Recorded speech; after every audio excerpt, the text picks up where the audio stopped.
Most people believe nuclear war is an abstract concept, something reserved for Cold War documentaries and Hollywood blockbusters. But emergency planners, military strategists, and survival experts have mapped out exactly what happens when a nuclear weapon detonates over a modern city. What they found is both terrifying and surprisingly survivable, if you know what to do. This is not a political video. This is not a fear-mongering exercise. This is a clinical, second-by-second account of what a nuclear detonation means for ordinary people, and what science says you must do to give yourself the best chance of survival. Let's set the scene. A 150 kiloton nuclear warhead, a mid-range modern weapon, detonates at optimal burst height above a major metropolitan area. The time is 2:47 in the afternoon on an ordinary Tuesday. You are approximately 8 miles from ground zero, going about your day. The first thing that happens is the flash. A nuclear detonation produces a burst of thermal radiation that travels at the speed of light, meaning it reaches you before any sound, before any shockwave, before any warning system on Earth can alert you. At 8 miles away, you will see a light brighter than 1,000 suns. Your instinct will be to look. Do not look. The thermal pulse can cause flash blindness even at extreme distances, temporary at 8 miles but potentially permanent if your eyes are directly exposed. The moment you see light behaving unnaturally, the correct response is to drop, turn away, and cover any exposed skin immediately. The thermal pulse lasts approximately 10 seconds. During this window, anything flammable within the line of sight of the blast ignites. Clothing, vegetation, vehicles, wooden structures, all can catch fire spontaneously. Third-degree burns can be inflicted on exposed skin at distances up to 13 miles from a 150 kiloton detonation. Then, roughly 40 seconds after the flash, the shock wave arrives. Moving at supersonic speed, the blast wave carries enough overpressure to collapse buildings, shatter windows miles away, and hurl debris through the air like shrapnel. At your location, 8 miles out, windows in all directions explode inward simultaneously. If you followed the drop and cover protocol the moment you saw the flash, you are likely injured but alive. People who were standing near windows at the moment of the shockwave suffered catastrophic lacerations. The difference between survival and death in these first seconds is almost entirely determined by whether you were educated before the event. You are now approximately 1 minute post-detonation. You are alive, you are possibly injured, and a new, invisible threat is already beginning to descend from the sky. The mushroom cloud rising above the city is pulling millions of tons of pulverized earth, building material, and radioactive particles into the upper atmosphere. Fallout has begun. Fallout particles range in size from fine dust to visible grit. The heaviest particles fall first and fall fast. Within 15 to 30 minutes of detonation, significant radioactive fallout begins accumulating within 10 to 20 miles downwind of the blast. You cannot see radiation, you cannot smell it, you will not feel it until damage is already done. This is where the vast majority of survivable nuclear casualties occur, not in the initial blast, but in the fallout window. FEMA and the Department of Homeland Security have consistently stated that sheltering in place immediately after a detonation is the single most effective action a civilian can take. Every minute you spend outside in the first hour is potentially lethal. Your immediate priority is shelter, not food, not family, not your phone, shelter. The rule of sevens tells us that radiation intensity decreases by a factor of 10 for every 7-fold increase in time, meaning radiation levels 1 hour after detonation are 10 times lower than at 7 minutes. Staying inside during this window saves lives. Not all shelters are equal. A modern brick or concrete building provides significantly more protection than a wood frame house. Underground spaces, basements, subway tunnels, parking structures offer the greatest shielding. The center of a large multi-story building on a middle floor, away from windows, provides dramatically better protection than the perimeter. Once inside, you seal the space, Close every door, window, and ventilation opening you can access. Use tape, clothing, towels, anything to block gaps.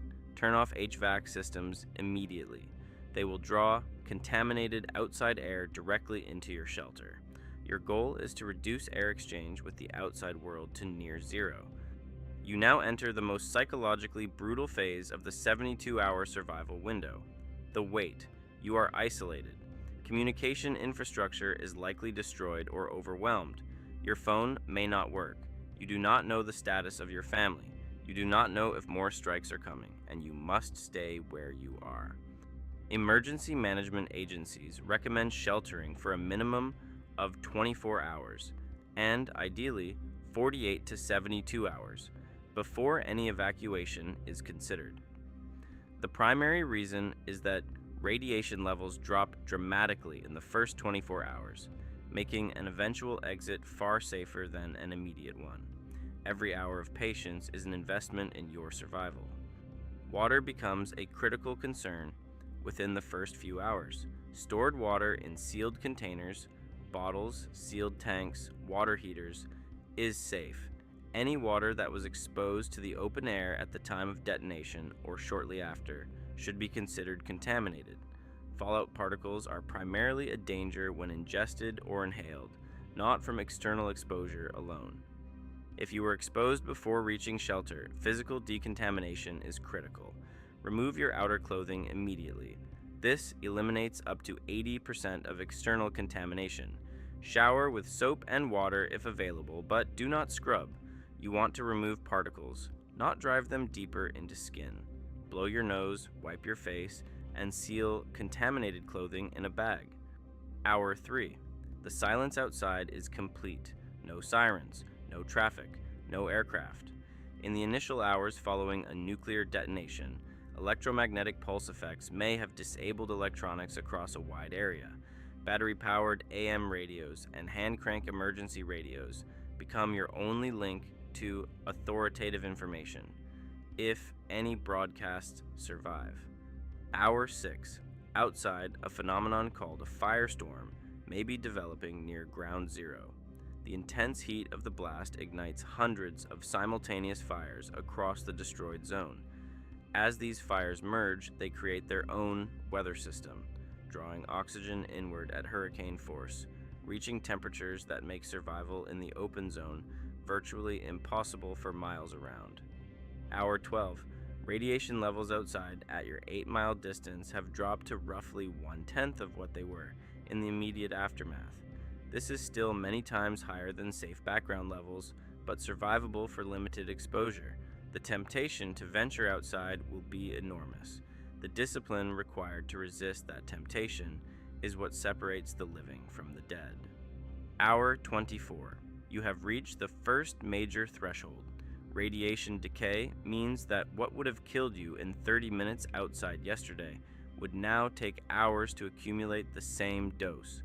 Emergency broadcasts, if you can receive them, will begin issuing evacuation corridor information, directing survivors away from fallout zones via designated routes.